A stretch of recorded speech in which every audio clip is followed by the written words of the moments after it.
पनि उम्लिन लाग्यो। यसैमा हाल्दैछु। हामीले मन्द हिटमा चाहिँ पकाउन लागिरहेका छौँ है। मन्द हिटमा 15 मिनट जति पकाउँछौँ। मैले स्वाद अनुसारको नुन राखेँ। स्वाद अनुसारको अब कति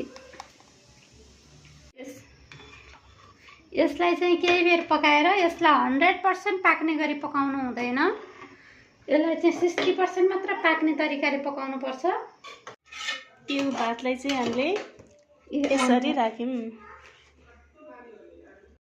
यसरी हामी आवश्यक अनुसार तेल हालेर प्याजलाई फ्राई गर्छौँ। यसमा हामीले तेल तताएपछि अब मासु राख्छौँ। प्याज चाहिँ यसरी पाकिरहेको छ।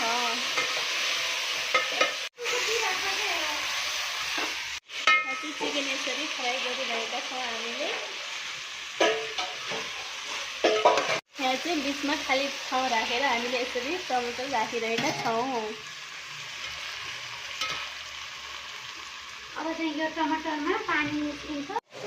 3 जना लागेर बनाउला छ। 4 जनाले किन फ्रीमा देख्दिनु। हेलो भन्नु नानी। हेलो, हामीले पहिलोचोटि बिरयानी बनाएर खान लाग्दैछौँ।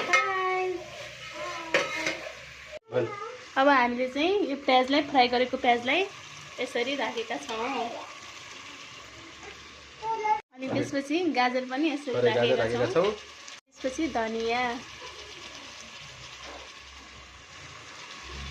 त्यसपछि हामी यो चामललाई पाकिसकेको भातलाई यसरी माथिदेखि राखेका छौँ। त्यसपछि हामीले 1 चम्चा घिउ राख्न गइरहेका छौँ यसरी एक लेयरमा। त्यसपछि फेरि हामीले यो प्याज फ्राई गरेको प्याजलाई राखेका छौँ। लेयर गर्दै राख्ने। अनि त्यसपछि गाजर, पछि धनियाँ, त्यसपछि फेरि चामल हामीले राख्यौँ। यसरी लेयर बनाउँदै राख्ने। राखेपछि बाफ नजाने गरेर यसलाई छोपिदिएका छौँ। ग्यास सानो बनाएर त्यसपछि हामीले यसरी मोलेका छौँ। अब हामी प्लेटमा राखेर सर्भ कस्तो हुन्छ है त हामीले फर्स्ट पटक बनाएको। हामी चाहिँ खानालाई पस्किँदैछौँ। फाइनल्ली पाकिसक्यो हाम्रो बिरयानी।